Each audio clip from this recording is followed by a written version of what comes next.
Eeny, meeny, miny, mo. Welcome back, Gulf Coast fans. Here we go. Front Row Fanatics doing review of Ultimate Wrestling's Mayhem show that took place, not in pace, in the armpit of the South, Milton, Florida, on May 15th in the Santa Rosa County Auditorium.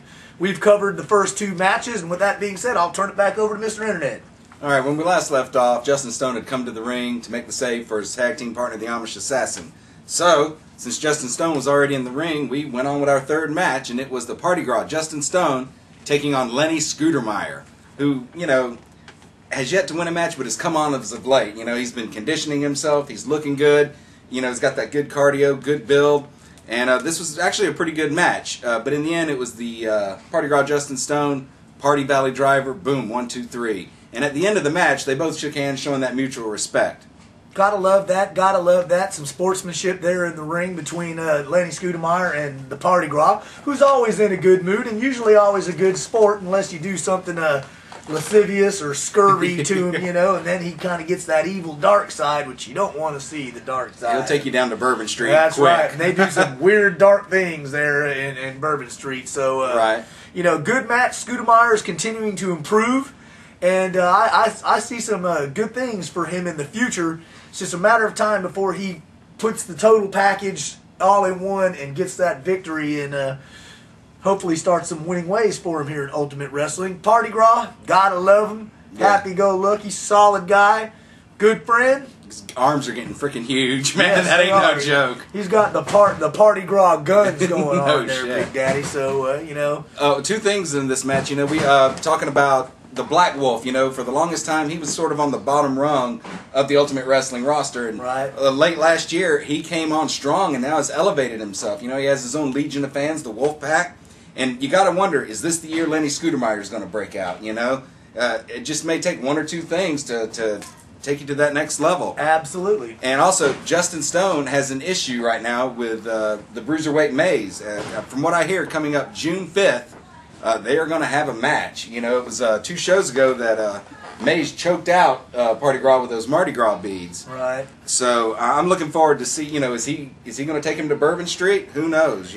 I mean, and Maze, even though he's a crafty, wily, experienced ring veteran, you better watch out because they always say the people you have to fear the most are the quiet guys or the nice guys. Right. And Party Gras is a nice guy, but like I said, you cross that line and you don't know what's going to happen. So if I were Maze, I'd be watching my back and being prepared for a serious fight myself. Absolutely, because if you watch that match that Justin Stone had with Marcus Gibbs, that Bourbon Street Brawl, he's capable of some pretty gnarly stuff. I wouldn't want to, Me neither. But anyway, moving right along, what do we have next? Oh, we had a tag team title match that pitted the First Sons of Ultimate, T.A. Jones and Pure Doug Pitt, taking on the odd combination of one of your favorites, the Master of Devastation Cameron Frost and Mr. Marcus Gibbs.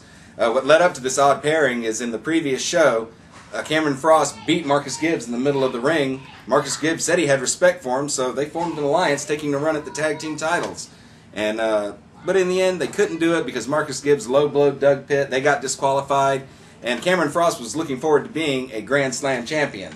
But there you go. First Sons of Ultimate retaining their tag team titles. And the Master of Devastation was obviously pissed off at Marcus for using the low blow and getting them disqualified, thereby costing him a chance at being the first Ultimate Grand Slam champion.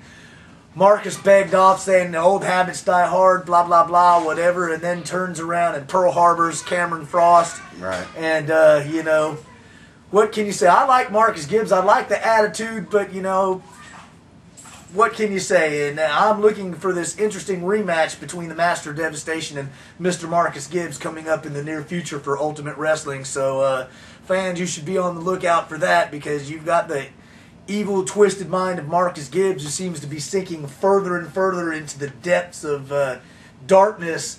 And then you've got the scientific technician of the Master of Devastation, like you said. Two highly combustible elements. Absolutely. Just, gas and fire, whatever you want to say, an explosion will be taking place when these two meet head on in the ring. I agree. How are we doing on time?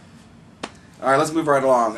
In the ring next was Johnny Rebel, and we weren't sure who he was going to be facing, but Joe Gibson, the current X Factor champion, came out and said, look, you want a shot at my X Factor title? You got to beat a hand-picked opponent I have picked for you. And it was none other than Mr. Electricity, Jerry Reiner, one of our favorites, a veteran of many years on the Gulf Coast.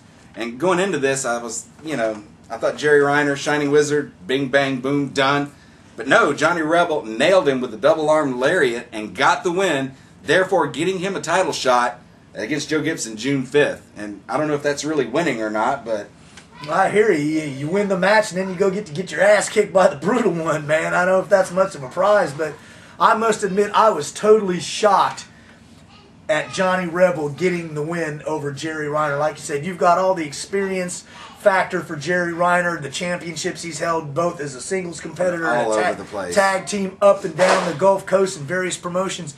And Johnny Rebel, though he's a striking physical young specimen, he's still pretty green as far as ring time goes.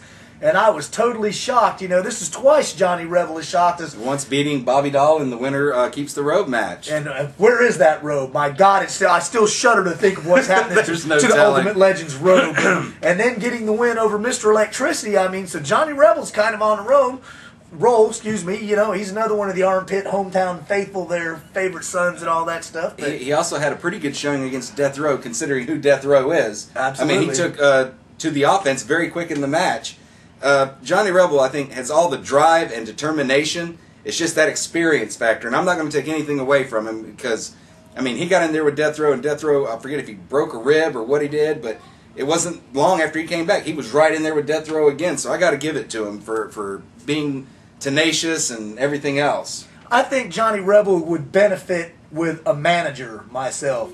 But with that being said, we're getting the high sign for time there, so we will continue this review in a brief moment. We're going to take a break. Be right back.